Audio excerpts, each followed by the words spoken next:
வணக்கம். சற்று முன் கிடைக்கப்பெற்ற ஒரு மிக மிக முக்கியமான செய்தி ஒன்று வெளியாகி உள்ளது. உயர்நீதிமன்றத்தின் இறுதி தீர்ப்பு ஓபிஎஸ்ஸிற்கு சாதகமாக தற்பொழுது வரும் என்று வழக்கறிஞர் ராம்குமார் அவர்கள் தெரிவித்துள்ளார். அனைத்திந்திய அண்ணா திராவிட முன்னேற்றக் கழகத்தில் உயர்நீதிமன்றத்தின் வழக்கு கிட்டத்தட்ட 14 வழக்குகளை ஓபிஎஸ் அவர்கள் தனக்கு சாதகமாக நீதியின் பக்கம் தீர்ப்பு வராதா என்று மேல்முறையீடு செய்து கொண்டிருந்தார்.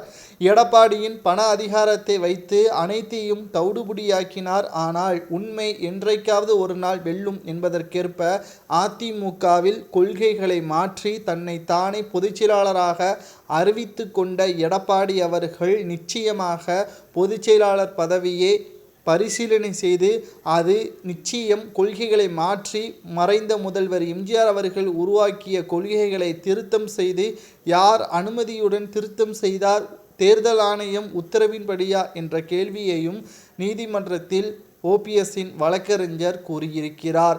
மேலும் அனைத்திந்திய அண்ணா திராவிட முன்னேற்றக் கழகம் வெற்றியடைவதற்கான வாய்ப்புகளை ஓபிஎஸ் அவர்கள் ஏற்கனவே பல முறை தவற விட்டுவிட்டார். எடப்பாடி பச்சை துரோகி, தேர்தல் ஆணையம் கொடுத்ததாக போலியான தகவலை வெளியிட்டிருக்கிறார்.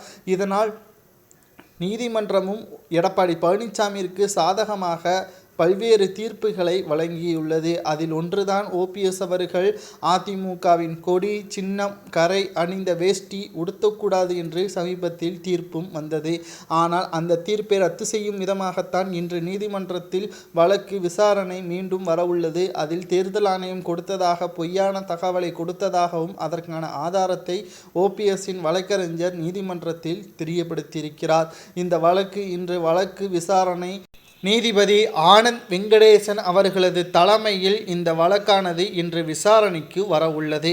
தேர்தல் ஆணையம் கொடுத்த தவறான தகவலால் ஓபிஎஸ் அவர்கள் தோல்வியடைந்தார். தற்பொழுது தேர்தல் ஆணையம் உத்தரவின்படி நீதிமன்றத்திற்கு சம்மன் அனுப்பப்பட்டுள்ளது. இந்த சம்மனானது ஓபிஎஸ் அவர்கள் வெற்றியடைவதற்கான வாய்ப்பாக அமையும்.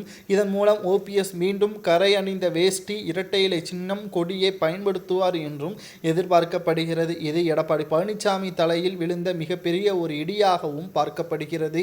பொறுத்திருந்து பார்க்கலாம். திராவிட முன்னேற்ற கழகத்தை வீழ்த்துவதற்கு ஓபிஎஸ் அவர்கள் எடுக்கக்கூடிய மிக பிரம்மாண்டமான அஸ்திவாரம் என்று இதை கூறலாம். பொறுத்திருந்து பார்க்கலாம். ஓபிஎஸ் அவர்களுக்கு கிடைக்கக்கூடிய வெற்றி, தொண்டர்கள் வெற்றி, மக்களவை தேர்தலில் தோல்வியடைந்ததை சட்டமன்ற தேர்தலில் அனைத்தையும் சாதகமாக்கிறாரா என்பதை பொறுத்திருந்து பார்க்கலாம்.